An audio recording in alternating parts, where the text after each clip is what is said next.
Hello, everyone. Welcome to Thursday Tea Time Live. I hope you're well. Let me just get Instagram going as well. How are you all? Welcome to Thursday Tea Time Live. Welcome if you're watching live on Instagram or YouTube, and if you're watching on the catch-up or listening on the podcast, then welcome to you too. Thank you for joining me for Thursday Tea Time Live. I don't know how many weeks we've been doing this now. We must be getting on to almost a year. So thank you. Welcome if you're new, and thank you for coming back if you are an old hand at this. Now, I have got something rather new and technological. So instead of my normal paper notes, I have a new Ujima flip, a new thingamajig, and I have to remember how to use it, which I will manage. Thank you. I can see you all joining. Welcome. So it's Remembrance Day. So we're going to be talking a little about remembrance. If you're a patron, you can head over after this and have a look at the blog. I've written a blog about how we began to remember, and it's the story behind the cenotaph, the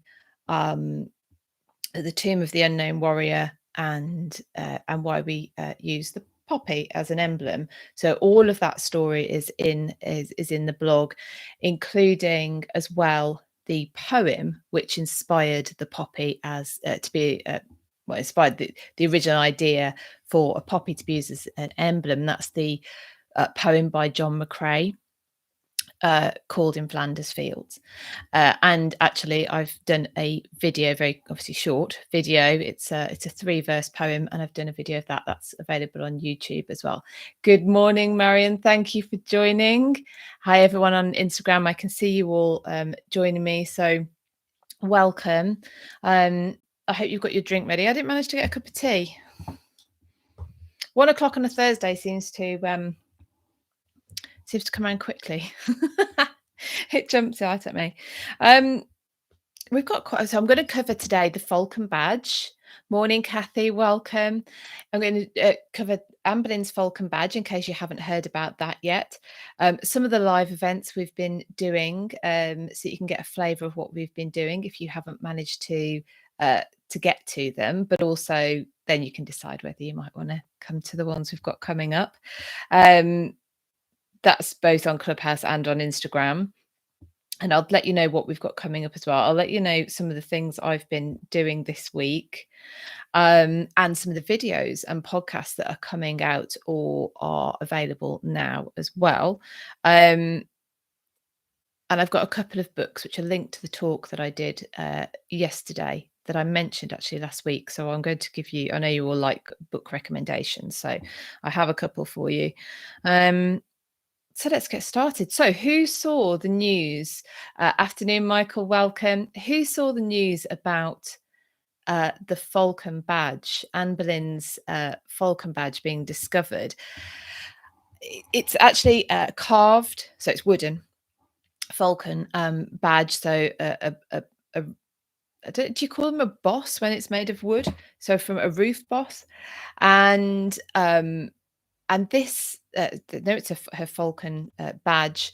It's also got the imperial crown on it, which is significant because it shows kind of the level of ambition Henry was getting to at the point where he was marrying Anne, about his own position, and it's likely. Tracy Borman thinks that this Falcon badge came from Anne's apartments at Hampton Court Palace, so her private apartments that no longer exist, and that the badge, when Henry wanted all traces of Anne wiped from the palaces, from everything, mourning season, when Henry wanted all traces of Anne Boleyn wiped from the palaces, including Hampton Court Palace, we know that in the Great Hall, they tried to get rid of all the badges, but you've got the H and the A intertwined left on the passage screen in one place, but then there's this roof boss. The reason I think Tracy thinks that it came from Anne's private apartments is that it could be reached, that it could be got hold of, and then potentially, most likely by a supporter of Anne, taken and kept for safekeeping. And it turned up at an antiques. Kathy, well-timed question. Where was it found? It turned up at an antiques auction. I couldn't think of the word auction then. An antiques auction. And an antiques dealer who specializes in I think he specializes in 15th and 16th century. His name's Paul. Oh, I'll find out. He's on my Instagram. I shared his Instagram profile, but he found it, had it cleaned up. I think he paid £75 for it. I think the article said. It's now valued at, I think, over 200,000, maybe more than that. And he's loaning it. I think his name's Paul Fitzsimmons, and he's loaning it back to Hampton Court Palace, which Tracy Borman is co-curator of. Well, she's Hampton Court of Historic Royal Palaces, actually. But yes, they're arranging for it to go back to Hampton Court. So I am really hoping that by the time I'm taking the tour group for the Life and Times of Elizabeth I next July, sorry, no, not that tour, the Anne Boleyn tour, which is May, we go to Hampton Court Palace, and I'm hoping that it will be there by then. So, Kathy, wow, I wonder if they knew what they had. I imagine he knew enough from dealing with that period to be able to spot that this could be something special, take a punt on it for £75, get it cleaned up, have someone look at it, and then and Kathy's saying that is amazing, so exciting that things are still being found, and what a lesson that things are still being found. I am heading down to London next week. I knew someone would ask me about Meghan and Harry. As I normally say to these sorts of things, they're not history yet. So next week, I'm heading down to London to the Elizabeth and Mary exhibition. And Kathy, this does link to your point. And there's a letter in there that Simon Thurley, I think it was, they were discovered, and he was then asked to have a look at them. And there was a letter in there from Elizabeth to Mary, Queen of Scots, that sort of set out, and I'm waiting to see it for myself and learn a bit more, but set out sort of a deal for kind of getting out of the situation that they'd found themselves in, and Elizabeth found herself in, not really wanting to, be a queen who kills a queen who's also kin on English soil, etc., etc. So there's this letter that's come to light. Now that changes our perception of that story of Mary being captive or coming to England for sanctuary, becoming a captive in England for 20 years, and Elizabeth just sort of and then being involved in plots, some of which maybe she knew about, some of which she didn't, maybe. And Elizabeth having kind of at the end no choice but to have her executed. And this letter though shows up, so I will let you know more about that after I've been. But it just shows, doesn't it, this Falcon, that letter, how much is still to be found, and that we always need to keep our minds open to being challenged about what we think we know about the past. I think it's a really good exercise for us all to be able to change our minds about things every so often, and I think history is a good and safe playground for that. So the Falcon badge, that was really exciting. Now I if you'd been watching a month or so ago, I did mention that, but I didn't realize I wasn't supposed to. So then I kept stum and I didn't share any more about it. So anyway, the embargo is off and we can talk about it now. So you can have a look back through my Instagram. I think I shared a picture of it. Um, Michael says, oh, sorry. Kathy says first, is this the letter that Tracy Borman shared on Twitter? Oh, I don't know. Possibly. I'm not sure. And then Michael says, you can see Elizabeth really didn't want to repeat the experience of her mother. Well, it's kind of a big deal, isn't it? Deciding to execute someone. It's one thing wishing that a problem would go away or wasn't there. It's quite another, even in, we sometimes give a bit of a pass to the past and say, oh, it was a different time. People lopped each other's heads off. It was just the way it was. I don't totally buy that, to be honest. And you can see it in Elizabeth's situation, where she's not wanting to go through with this, and this letter is some more evidence of that, I think. So I'm looking forward to going. So that's next week, but I would have gone by the time that I see you all here again next week. So I will share with you what I learn, and I think I'm right. It looks like you can take photographs at this exhibition, so I will be able to share. And I'm going there with Deb Royal, Tudor Times, and Sarah Morris, who's the Tudor travel guide. So we're having a geeky girly day out at the British Museum, not British Museum, British Library next week. Next week. I need to sort out my travel. Anyway, good job. That's kind of what I do for a living. So that's good. So and there's the checkers ring there, so I will do my best to take a picture, although it's absolutely minute. So I don't know how well it'll come out, but I will do my best. So there's the Falcon badge. And then live events so far this week. I can see a few of you. I know a few of you have joined already. Thank you so much. We do appreciate you coming along to the live events. No, I don't have an OnlyFans. Not that kind of show. On Mondays, so we have Clubhouse at 5:00. That is myself, Catherine Brooks, who's the Tudor Tracker, and Cat Marchant, who's Dr. Cat on YouTube. I'm looking at YouTube. I'm looking over at you. And she's got the Reading the Past channel, really, really successful channel, and rightly so. And we get together 3 times a week, actually. Mondays on Clubhouse, Fridays on Clubhouse, where Sarah joins us as well, and Wednesday nights we are on Instagram together for our History After Dark room.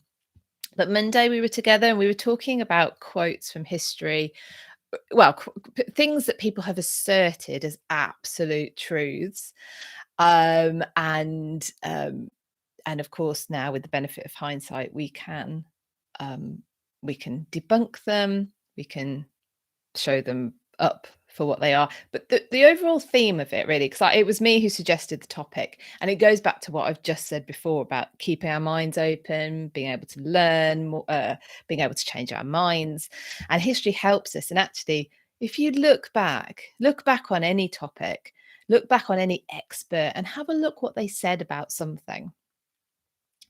And they change their minds because, of course, things change, circumstances change, technology changes, information changes, things like that. Bill Gates said we'd never need more than, I think it was 32 kilobytes or something. I've got no idea what my computer has, but I'm pretty sure my phone has got something like 250 something. I've got no idea. But anyway, it's a lot bigger than Bill Gates thought it would be. There's economists, top professors in economics in the 1920s saying that the stock market has got to its all-time high and it will never get any higher. It's got to its plateau. And these are people in the know. And then just think, who are we listening to at the moment who is an expert? And it just, you can start to, when you look at history, you can start to put yourself in to history a little bit. It's quite a fun exercise. Like I say, history is kind of a safe playground ish. Sometimes, I suppose it depends on what you're talking about, to kind of challenge ourselves, which I think is quite fun. So last night we were talking, so that was Monday. We did record it. So we're beginning high, and how do I pronounce your name? Anindita? Hello, member on YouTube. Thank you very much for joining. You can join me on YouTube, anyone who wants to. It just helps me kind of keep afloat. And on Patreon, of course. And if you head over to Patreon, like I said, the monthly blog is available. And there's something else coming up tomorrow as well, which I'll tell you about in a minute. But yeah, so we're recording our rooms for a new podcast called the History After Dark podcast, from the name of our Wednesday event. Unfortunately, though, I think Monday our sound wasn't good enough, so that won't make it to the podcast. But I will let you know when that launches, because you'll be able to catch up on the History After Dark room, the one that you need to be not easily offended to join. Not that we go outrageous. We're not outrageous, I don't think, but we do some slightly more hard-hitting topics. Actually, last night was fairly tame. We talked about the history of courtship and marriage, and we were talking about the difference between courtship and dating, the rules around courtship, and how marriage worked in the past, with you sort of common law marriage, and then when the church got involved. But in England, the church sort of didn't standardize what legally was a marriage. No one sort of did for centuries. It got very messy. And when you hear someone referred to as a common law husband or a common law wife, and you could just promise to marry someone, and if you then went to bed with them, then if you were as good as married, and that was it. You try getting out of that, and you have to go to the ecclesiastic court, and they would try with their less than extensive knowledge of marriage, a lot of them themselves, to sort out your issues. But there was some course of, so this is a good book. I wasn't actually going to mention this one today, but this is a good book if you're interested in some of the idiosyncrasies of the English marriage and how marriage has evolved. It's by Maureen Waller. It's just called The English Marriage. And I haven't got through it all yet, but it takes you through chronologically, really, but with how marriage has evolved in this country. In England, it does differ to Scotland, and I don't know about Wales actually, but interestingly, couples would pop over to Scotland, which I don't know whether that's where the not John O'Groats. Where do people escape to over the border to Scotland? Gretna Green, to go and get married. But she has wonderful interludes in here, extracts from books and things like that, about how to be a good wife and how to be a good husband. And I have to say, the list for how to be a good husband was just is just as long. But the one I really liked, and I did cover this last night, so apologies if you were joined us, and now I'm repeating myself. But here we go, 1882. And this is Job Flower's Golden Guide to Matrimony. And there's a list of mutual things. So there's like 15 mutual things. Then there's special duties of a husband and special duties of a wife. You won't like the wife ones. Well, you might. I don't know. Like, learn to submit. Preserve your health, which I that's like, what are we always telling people? If you can't look after yourself, you can't look after anyone else. Put yourself first and stuff, and then we all go and don't. But anyway, study your husband's temper. Don't talk about your husband's failings abroad. Who's guilty of that? But duties of a husband to provide the support of your to provide for the support of your wife. Prefer your wife's company to all others. Love your wife supremely. Treat her with sincere respect. These are all top tips. Now these are the mutual ones, which I found hilarious, but probably very true. Number 1 was do not expect too much. Number 3 was very similar. Moderate your expectations. And where was the other one that I really liked? Row together in the same boat. How lovely is that? Tony, have 12 wives. Well, depends how many people you want to be telling you what to do. Because we do know best, obviously. Not really. Now, this was interesting as well. We got on to talking about, well, what is love? Because we talked about courtly love, and with the same link to obviously the root of the word courting, and you had this courtly love. And we hear it when we're talking about the Tudor court, especially sort of rules of flirtation. Not quite sure where that fit into how far can you go? Is it just flirtation? Blah blah blah blah blah. But there's this piece. And is there love involved? And marriage, of course, especially after the Norman conquest, or particularly after the Norman conquest, the French way of doing things was very much about they were very it was all about property, basically. They're very key, on property. Now, women could have their own property. However, it was always managed, looked after, don't know what the right word is here, by a male relative, a father, a brother, a husband. So property could transfer via a woman, but she's always, when she's married, she loses her own identity. Which I wonder how many brides nowadays, when they take their husband's name, like whether they actually understand that's where the root is of that. But no problem if you want to, if you still do it. But I do wonder. And this is why, if a woman's widowed, this is how she gets more autonomy, or how she gets autonomy in that kind of era.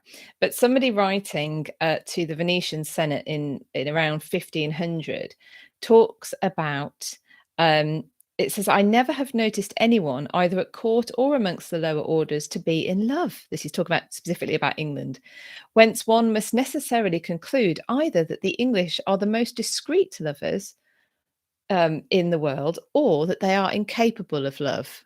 It appears this sort of no public shows of affection, etc., which is quite British, goes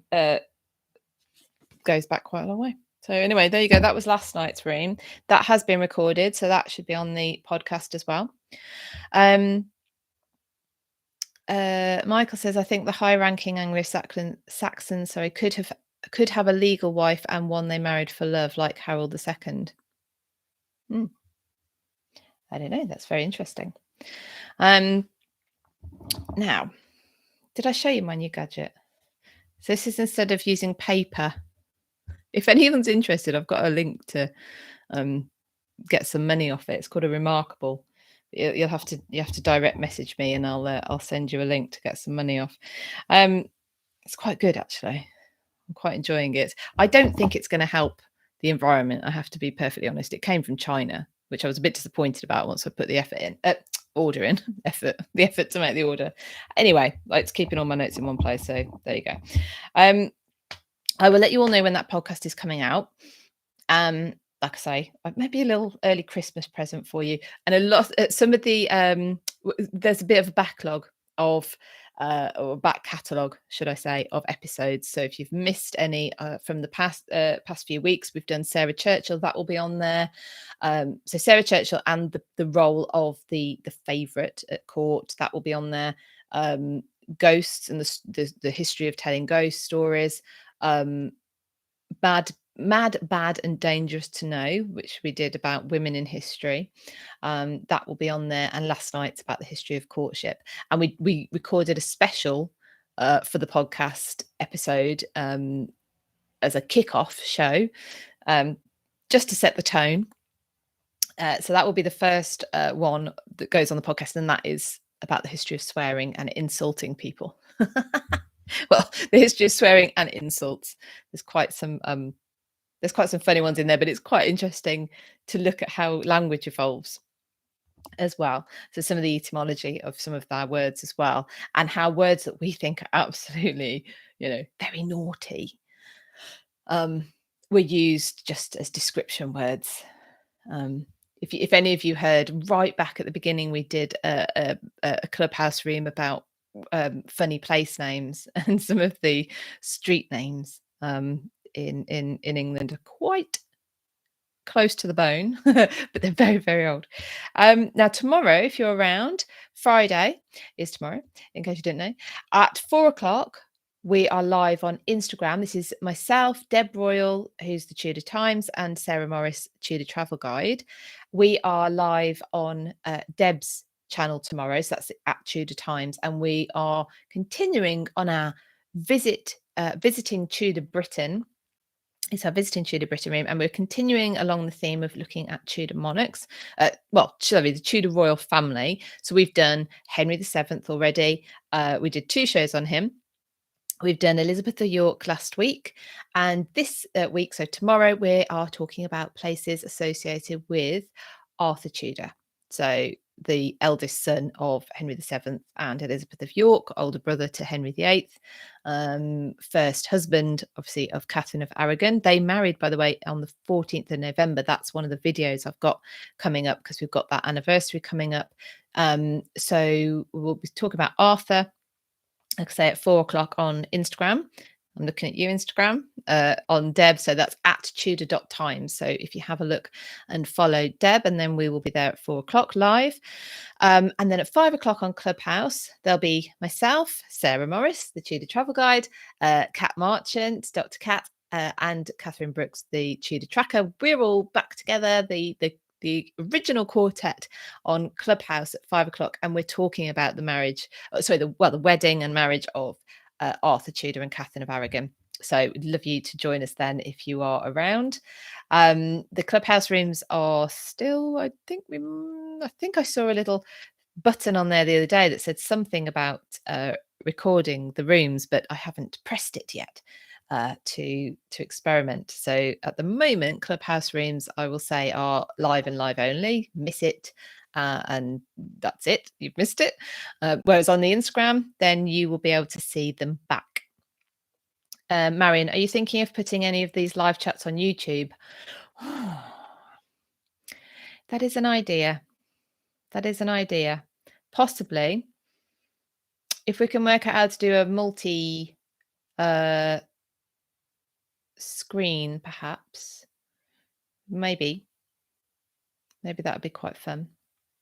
So I'll have to decide who wants them on their YouTube. The only problem with YouTube, that is one problem actually, is we're not allowed to cross. We can't put the same thing on different channels. It picks it up and stops you doing it. So we can't all share. It's a bit odd. But anyway, that's not a bad suggestion at all. We may look into that. Thank you, Marion. We might do it as special events as well. We can always do that.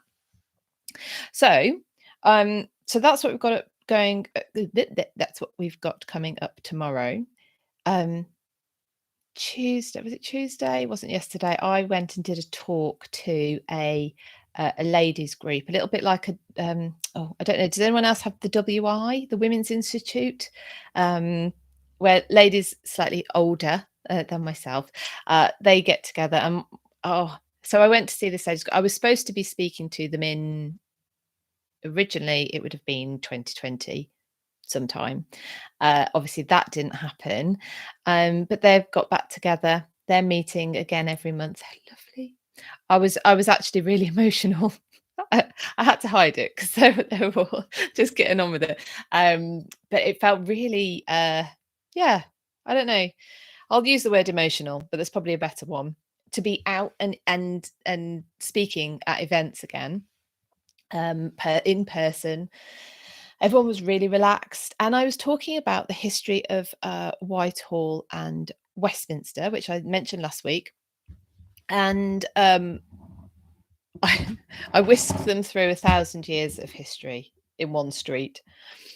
There was so much more. I mean, it took half an hour, and we could have done a heap more. But I spoke about how it began. So someone asked me last week whether I'd be recording it. I have recorded a version of it, just an audio version of it. I haven't decided what to do with it yet. Probably be useful if I did decide what I was going to do with it. but I've got lots of images that I'm not overly sure that I'm allowed to use, so I'm going to flash them up. Yeah, because what fascinates me about Westminster and Whitehall area is how it grew in significance. How are any of the areas where we have a capital, or that's known for something, how did that actually start? We know obviously Westminster is powerful now because that's where the Houses of Parliament are. That's where Westminster Abbey, where kings and queens are buried, is. But why? Why is it there?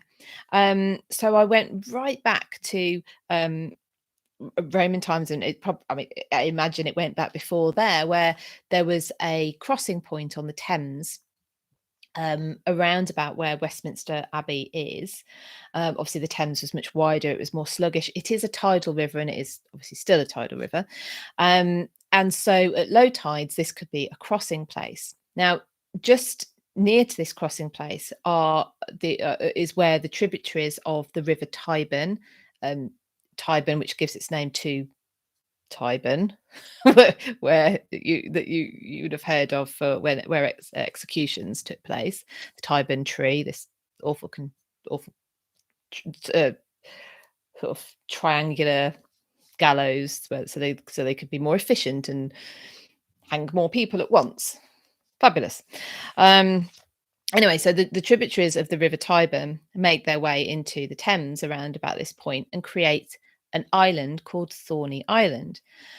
And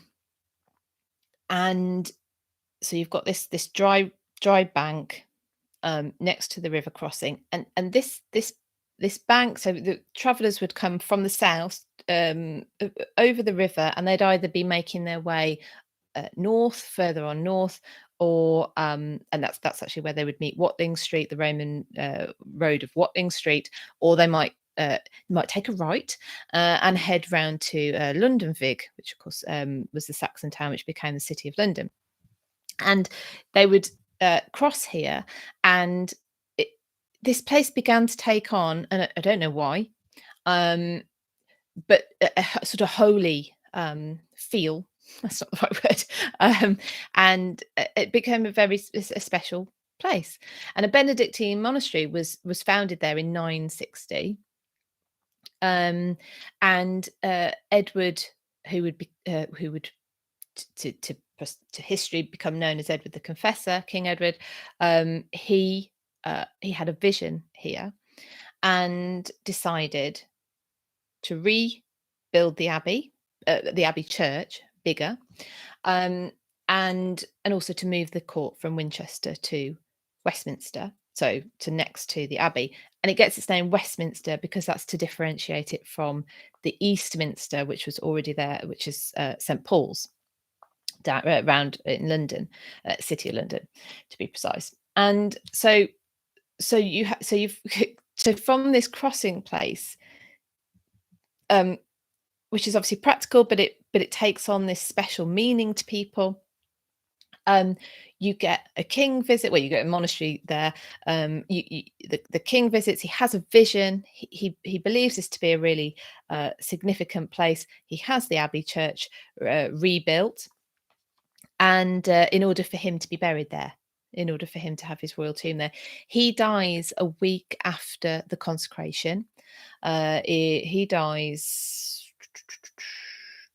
you tell me, right at the end of December 1065, and he's buried there first week of January 1066. Well, we know what happens in 1066, don't we? So he gets his wish. He gets buried in the new church dedicated to St Peter, but he's not actually well enough to see the consecration. Marion says, do you know if the bedroom that Henry VIII had at Whitehall is the same one his daughters and son used later on? Did they use the same bedrooms no matter what palace they were at? So you'd have where's my? I'll recommend it again. The Houses of Power book. I've not got it to hand, by Simon Thurley, because he looks at the architecture and what the architecture of palaces tell us. There's a fascinating bit in that book actually about falconry and how the king and queen, they would have bedrooms next to where their birds were kept, because they had to train you had to train your bird. Your bird doesn't care that you're Henry VIII. Your bird doesn't care that you're the queen, whichever one you happen to be. If you've not trained it, it's not coming to you. It's not listening to you. So you have to train it. And so so you see what I mean? The architecture of the palace shows that the king would have a bedroom next to where his bird was kept. But yes, basically, it's a short answer. The monarch would use the monarch's apartments, and then as because you'd have a king side and a queen side, and obviously we get to two queens, but they would use Henry's side, as far as I am aware.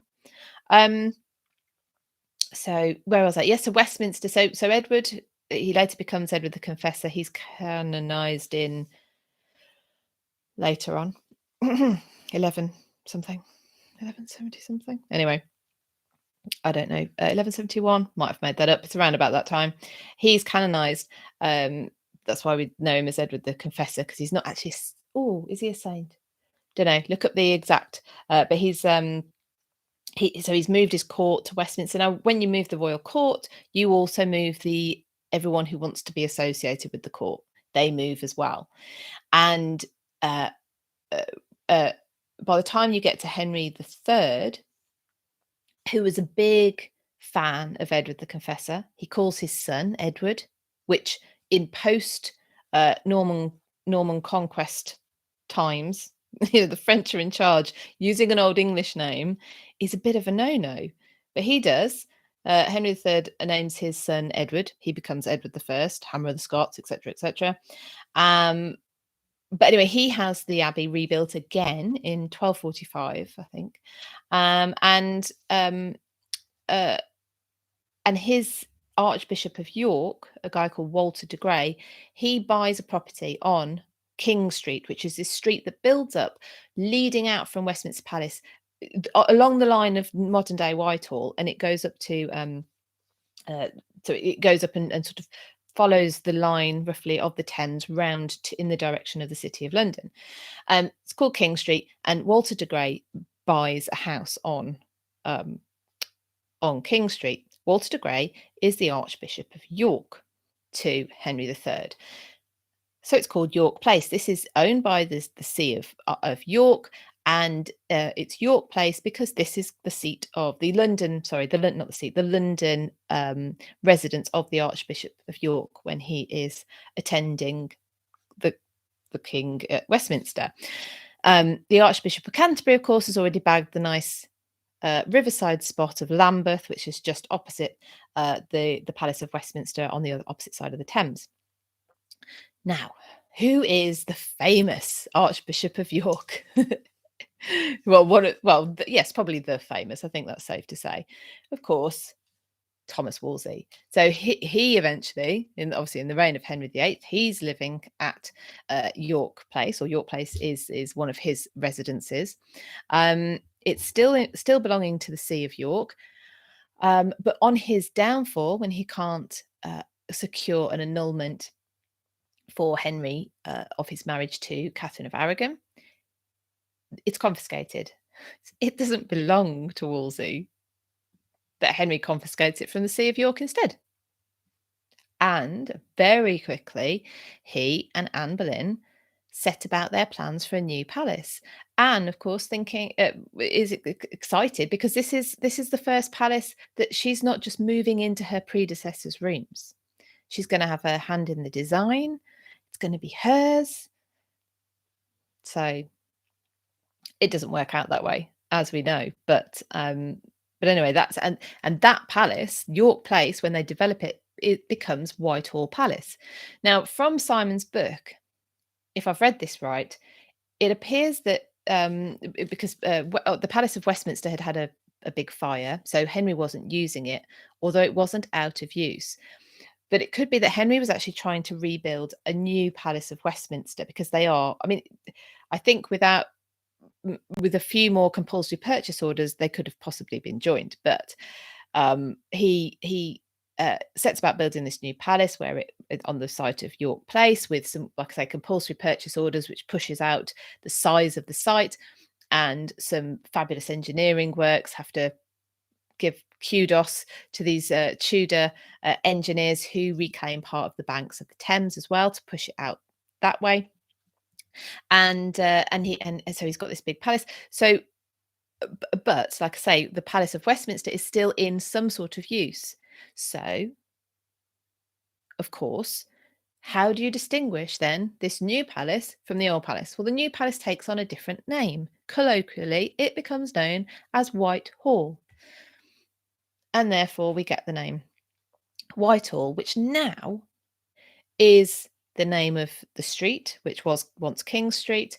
It's the name of the area where Whitehall Palace once stood, where our government buildings are now. We have the same site. You have Downing Street. You have the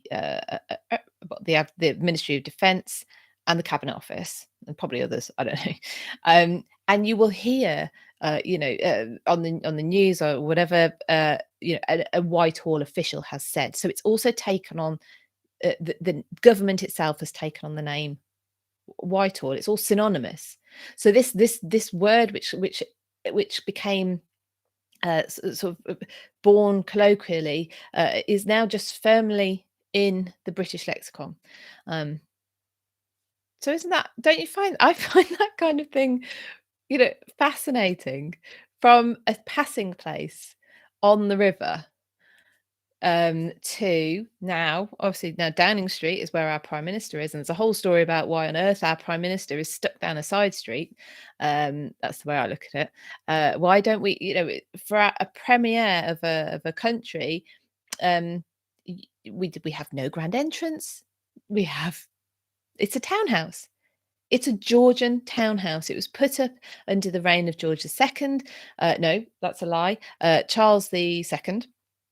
And by a man called George Downing, who'd persuaded Charles II to lease him the land. It's boggy. There has had to be underpinning works done at Downing Street, by the way, because George, he wasn't too bothered with foundations.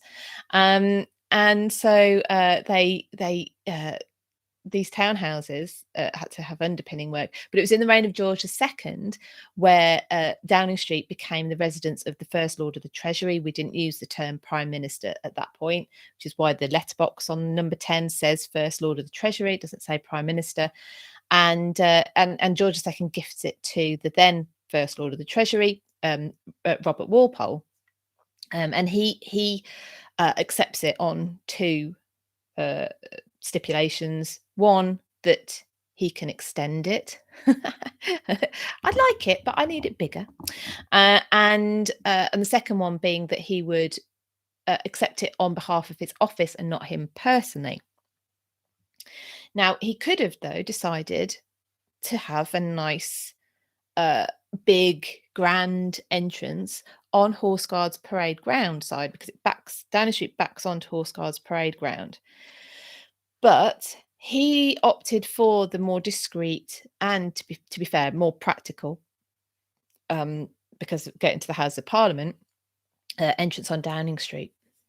So we just have the back wall of Downing Street Garden on Horse Guards Parade side, and massive gates. You can't go anywhere near the front of Downing Street now unless you're, I suppose, press or you work there. But yeah, so I spoke to the ladies about, can you imagine? They were just going, can I have a cup of tea now? And I was like, no, there's more history to learn. No, I wasn't too bad, I don't think. Gosh. But I spoke to them about Banqueting House, about the execution of Charles I. We've already mentioned the execution of Mary Queen of Scots, of course, Charles I's grandmother. So Charles I wasn't even the first anointed monarch to be executed on English soil, but he was the first one of our own, if you like, our own monarch. Marion, do they give tours of Downing Street like they do at the White House? No. Maybe because it's not big enough, actually. But no. So, you can have a tour of Buckingham Palace when the Queen's not there. You can have a tour of Westminster Palace, or, well, yeah, it is Westminster Palace, House of Parliament. But no, Downing Street never. And it's the only within the Cabinet Office is where you could, if you could get access. I don't think I've got a photo of it here. Where you could see the remnants of Henry VIII's Whitehall Palace, a wall from his tennis court and cockpit. Michael says not even for the police officers who work there. Meanies. But it makes you wonder, I mean, are they going to be there forever? You know, think of the major palaces and places of power that have been, that are now tourist attractions. It does make you think, you know, nothing's permanent. Oh, I spoke to them about the cenotaph. Not that I needed to speak to them. You know, they knew what they were doing with that. And I wrote this blog for my patrons on, like I said earlier, on the cenotaph and how we began remembering, basically. So I covered the cenotaph, the tomb of the unknown warrior, which writing that made it really, it's really hard hitting, actually. And the poppy. Why do we use the poppy? And did you know that the tomb of the unknown warrior is the only tomb in Westminster Abbey for which it is forbidden to walk over? Now, I know lots of people coming from other countries think it's really odd that we walk over any of our graves within churches and cathedrals, but we do. But the tomb of the unknown warrior, you'll have seen it when you watch, if you've watched any of the wedding footage from any royal wedding there, it's in the middle of the west nave. So it doesn't matter who you are, right up to the Queen, you have to walk around the tomb of the unknown warrior. And what was I going to say? I don't know if you've ever heard the story of when Elizabeth Bowes-Lyon, so the future Queen Elizabeth, the Queen Mother, when she married George, who was then Duke of York, it was only a couple of years after the interment of the unknown warrior, and she left her. Now, I knew she'd left her bouquet on the tomb. What I didn't know is that she left it on the way in. And I want to do a little bit more digging now, because apparently that's been the same then. It's been repeated by every royal bride since. But I'm sure I saw Kate Middleton carry her bouquet up the aisle. So I don't know if it's become something they do on the way out. You might know. You might have been way more observant than I was and found out. Let me show you this, though, because I think you'll be interested in this, talking about weddings. And it's an illustration of the Holbein Gate. When Charles I was executed outside Banqueting House, the gates of Henry VIII's Whitehall Palace were still there. I think one was called King's Gate and the Holbein Gate. So there was effectively a courtyard sort of effect. Now, it was the Holbein Gate that Henry marries Anne Boleyn in secret in January 1533. I've actually got another video coming out on the 14th. I might put it out slightly earlier, which is about the suggestion that Henry and Anne may have married at Dover Castle prior, so in November prior, November 1532, when they came back from France. But I'll that will be coming out either on the, what day are we today? Yeah, on or around the 14th. I'll put that out. If you're patrons, you'll get that earlier. But yeah, so the Holbein Gate, and when Charles was executed, I don't know if you know this as well. We're full of it today. There was two things actually they did right at the end, which wasn't cricket, really wasn't. One was that. I'll say that. I'll read that out in a moment, Michael. One was that they brought out the low block. So members of the nobility would have a higher block so they could remain on their knees, whereas the low block forced someone to lie down, and it was a final act of humiliation toward Charles. The other thing they did was keep the crowd back. So he realised when he got to the scaffold that his address to the crowd, which he should have been allowed, wasn't going to be heard, and so that's why he addresses the people gathered on the scaffold, which includes the Archbishop of London, Bishop of London, William Juxon, I think his name was, and he records what Charles says, and this is how we know that Charles said, I go from oh gosh, what is it? What's the word? Oh gosh, crown to a. Basically, I go from a place where you can be bought to a place where you can't be bought. I can't remember the word he uses. Goodness me, that was a bad mind blip. Michael says security often say they see a dark figure by the tomb of the unknown warrior when they're on patrols at night. Ooh. And Marion says, I always understood that they left it after the surface, sometime later at the end of the day. That makes more sense, Marion. Now, Elizabeth Lyons Bowen, as she was, it seems to have been it was a spontaneous gesture for her to leave her bouquet, and she of course lost her brother in the First World War. Now the cenotaph, which is on Whitehall, that was unveiled as part of the procession to bury the unknown warrior, and they don't know where purposely the way they did it, they don't know where corruptible, I think it's corruptible crown to an uncorruptible crown, isn't it? Thank you, Michael. thank you. Yeah, so the unknown warrior, they don't know where he was from. They don't know what country he's from. Obviously he was in the British forces. That doesn't mean he necessarily came from Britain. Don't know where he's from, don't know which of the 4 battlefields that they exhumed a body from that he came from, his age. Obviously they don't know his name, they don't know anything. That is the point, because he represents, there was at least 200,000 just in World War One men whose bodies weren't were in unmarked graves. And when you think the average age of a soldier was 24, anyone, it starts to just get me really upset, actually. If I'm perfectly honest, I don't know how else to describe it. I have a son who's coming up to an age where he could have been at the age of going to war at that time.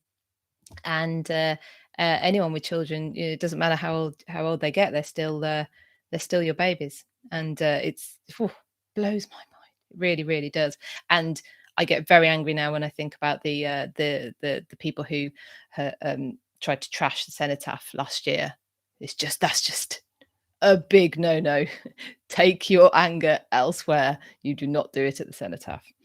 Now I have other videos. Skip on.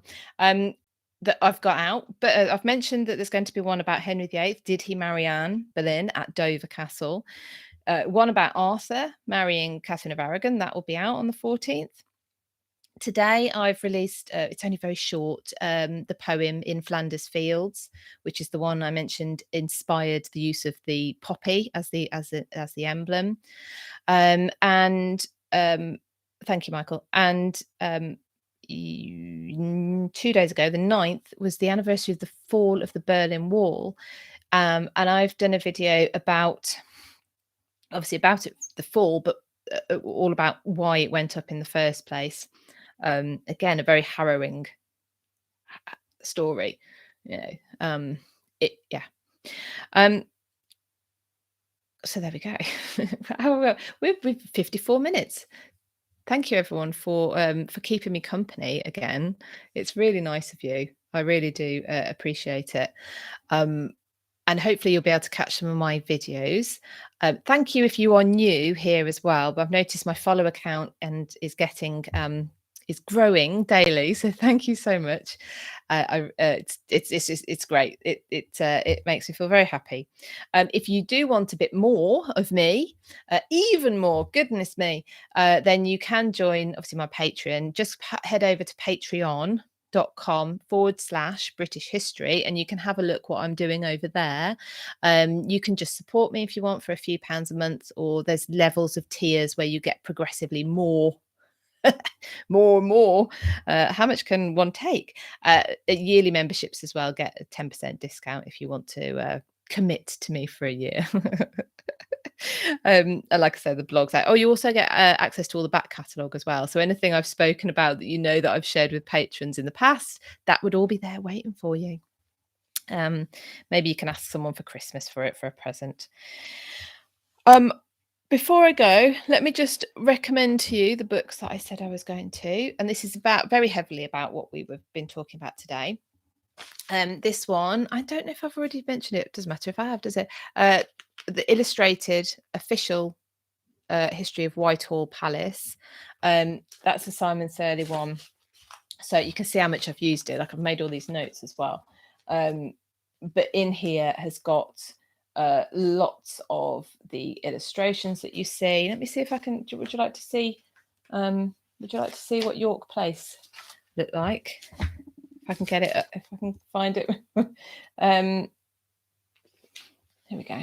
Let's start York Place, and obviously it grows and grows with Whitehall Palace. Of course, this area gets bombed as well in the Second World War in the Blitz, and so some bits are uncovered. So here we go. Start to get. You can see my notes on here. Start to get a expansion of it. So I'd recommend that. Oh, that's actually by Historic Royal Palaces.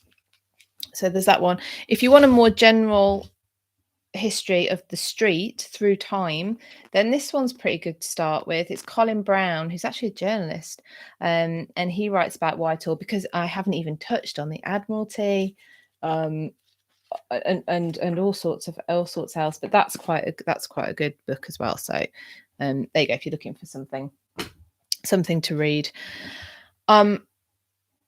So if you are around tomorrow on Instagram, 4:00. Join us, Tudor.times. We're talking about the places, or some of the places linked to Arthur Tudor. If you're on Clubhouse, you can join us all at 5:00. We're talking about the marriage of Arthur and Catherine.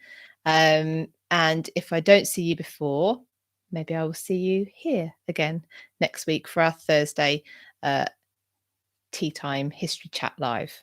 So thank you once again for joining me. I hope you have a fabulous rest of your day, whatever you are doing. And I will see you all really soon. Bye. Bye, everyone.